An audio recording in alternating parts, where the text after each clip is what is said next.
Back to my channel. I am doctor Deepa. आज है Sunday and Sunday का आज पूरा दिन मैं आपके साथ ही रहूँगी। एंड आपको मेरे टाइटल से पता चल गया होगा कि yes I have sold my R3 my bike. I don't know whether मेरा ये डिसीजन सही था या गलत था वो, और मैंने R3 क्यों सोल्ड किया ये आपको आगे मेरे वीडियो में पता चल जाएगा।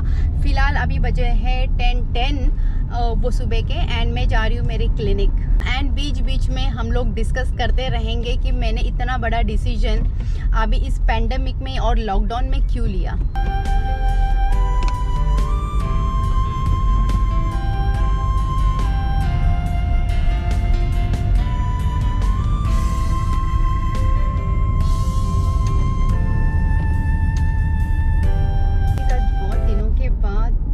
संडे राइड करने का मौका आया था, कुछ बाइकर्स थे और उन लोग के साथ मैं भी जाने वाली थी, क्योंकि अभी ऑलमोस्ट लॉकडाउन ओपन हो गया है। सो बहुत दिन के बाद यार, मीन्स ऑलमोस्ट मंथ्स के बाद ये प्लान बना था, लेकिन अनफॉर्चुनेटली बारिश सुबह अर्ली मॉर्निंग जब सब राइडर्स 4 बजे उठे तो ग्रुप पे सबका एक ही था कि यार बहुत जोरों की बारिश है, लग नहीं रहा था कि राइड हो पाएगी प्रॉपरली। मैं तो वैसे भी पिलियन जाने वाली थी, लेकिन यार बाइक राइड को मिस कर रहे सब राइडर्स। तो आप लोग को भी पता होगा, उनमें से आप लोग में से भी बहुत जन राइडर्स है, तो you must be also related to me कि क्या फीलिंग आ रही है। सो नहीं हो पाया, तो राइड कैंसिल होने के वजह से फिर एक्सरसाइज करने का भी मन नहीं हुआ। तो मैंने घर पे सिर्फ थोड़ा बहुत योगा, स्ट्रेचिंग एंड मेडिटेशन कर लिया।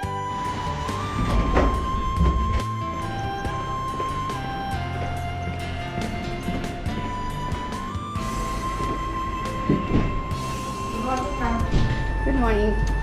सो गाइज, आज मेन पॉइंट पे बात करते हैं। ये वीडियो उसके लिए ही स्पेशली बनाया है कि मैंने मेरी Yamaha R3 क्यों बेची। एक्चुअली आप लोगों को याद होगा कि मैंने मेरे फर्स्ट लॉकडाउन जब लगा था तब मैंने एवेंजर मेरी 220 स्ट्रीट बेची थी for the sport bike, because Avenger was an cruiser bike. उसके ऊपर मैंने पहला वीडियो भी एक बनाया है कि मैंने Yamaha R3 क्यों खरीदी, बिकॉज फ्रॉम द बिगिनिंग मुझे सिर्फ स्पोर्ट बाइक के ऊपर बहुत प्यार है and I am a sport bike lover. So मैंने Yamaha R3 ली। Yamaha R3 के ऊपर मैंने ऑलमोस्ट 1 से 1.5 साल निकाले and I was very happy. Trust me, मुझे Yamaha R3 बेचने का कोई इरादा नहीं था, बिकॉज मैंने आप लोगों को हमेशा Yamaha R3 का रिव्यू बहुत अच्छे से दिया हुआ है।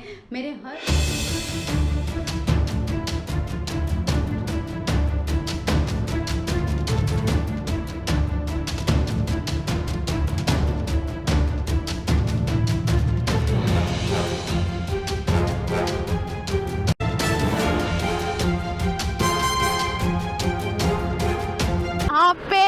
भगाई तो असम वाली भगाई हूँ गाड़ी।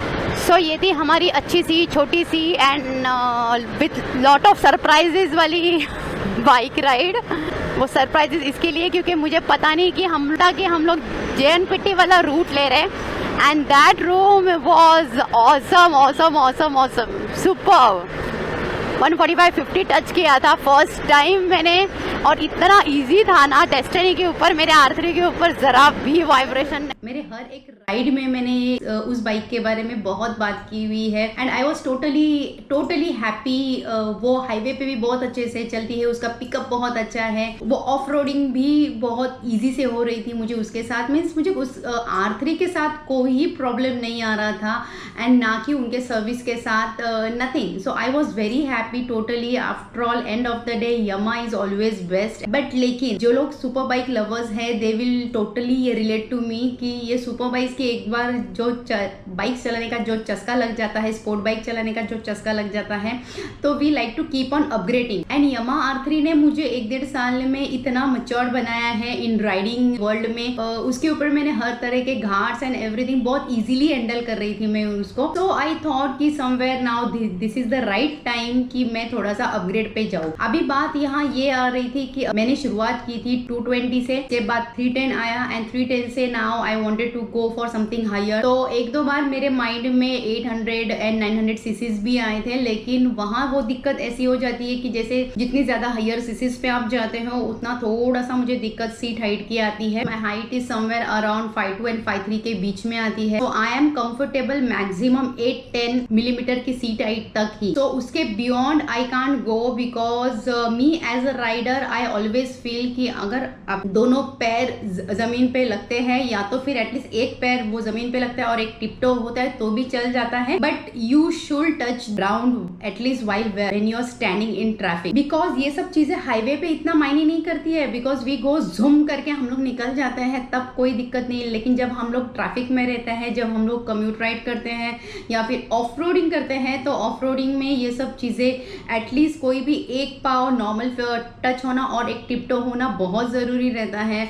मुझे बहुत जन ने एडवाइस किया कि ऐसा कुछ नहीं होता है, you can height doesn't matter in riding, but no, frankly speaking in my case seat height will be my first priority. तो वो देख के मैंने, और मेरा बजट भी उतना ज़्यादा वो नहीं था कि मैं 800 एंड 900 सीसीज पे जाऊँ। हमारे ग्रुप में 2-3 जनों के बाद ये निंजा ये 1000 थी, मैंने वो भी चला के देखी, आई वॉज कंफर्टेबल, बट लेकिन टिपटो एज यूजुअल आई सेड कि वो टिपटो हो रहा था, तो आई सेड कि नहीं, एंड बजट भी उतना ज़्यादा जा रहा था, तो I don't wanted to jump directly from 310 to ये 1000 या फिर ये 900, so I thought of taking the middle version which is 650 के सीसीज के रेंज में। ऑलरेडी मैंने इनलाइन 2 चलाई थी तो मुझे थोड़ा सा ज़्यादा चाहिए था, तो मैंने इनलाइन 4 के बारे में सोचा, then I stuck to 650 CC. तो अभी 650 सीसीज में एट प्रेजेंट बहुत कम ऑप्शंस अपने पास है, तो उसमें मैंने ये शॉर्टलिस्ट की हुई थी। उसमें रॉयल एनफील्ड इंटरसेप्टर 650, फिर रॉयल एनफील्ड की कॉन्टिनेंटल GT 650, बेनलीली की TRK 500 आती है, उसके ऊपर मैंने ऑलरेडी एक वीडियो पहले ही बनाया था जब वो लॉन्च हुई थी। कावासाकी की तो 3 बाइक्स आती है उसमें, एक आती है Z650, एक निंजा 650 और एक वर्सेस 650, एक ट्रायम्फ ट्राइडेंट की भी आती है, और लास्टली आती है होंडा CBR RRC6। सो ये सब जो है बाइक मैंने शॉर्टलिस्ट कर लिया था, लेकिन उनमें से भी बहुत से बाइक अभी ये जो बेनेली की है उसकी हाइट बहुत ज्यादा थी, वर्सेस की हाइट बहुत ज्यादा है, ये रॉयल एनफील्ड के है वो क्रूजर लुक में है जो मुझे पसंद नहीं,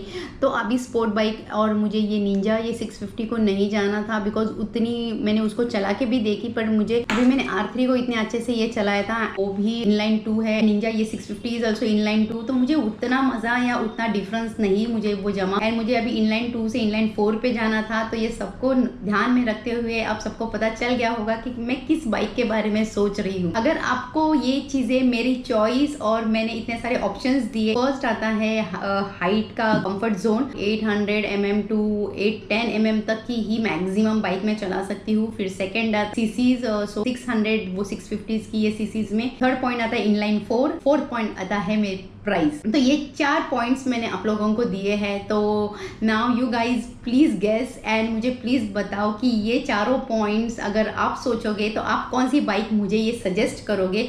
डेफिनेटली मुझे कमेंट में ज़रूर लिखना, एंड मैंने जो माइंड में ये सोची है तो वो कौन सी बाइक होगी ये भी आप मुझे कमेंट में ज़रूर बताना। आप मुझे इंस्टाग्राम पे अगर फॉलो करते हो तो ये मेरा इंस्टा ID है, इस पर मुझे DM करके ज़रूर बताना कि मैंने कौन सी बाइक माइंड में ये सोची है, और जो आप लोग ये सजेशन करोगे अगर वो मैच हो गया तो I will definitely go for that bike guys, and all the good wishes from your side. तो प्लीज मुझे जल्दी जल्दी कमेंट करो और जल्दी मुझे बताओ, बिकॉज बहुत कंफ्यूजन है मेरे माइंड में। मुझे कंफर्ट जोन भी देखना है, गुड वेरिएंट भी देखना है, एंड मुझे मेरे बजट का भी ख्याल रखना है। सो आई होप कि आपको ये सब चीज का आइडिया आ गया होगा, एंड मैं आशा करती हूँ कि आप लोग मुझे जरूर हेल्प करेंगे इस मामले में।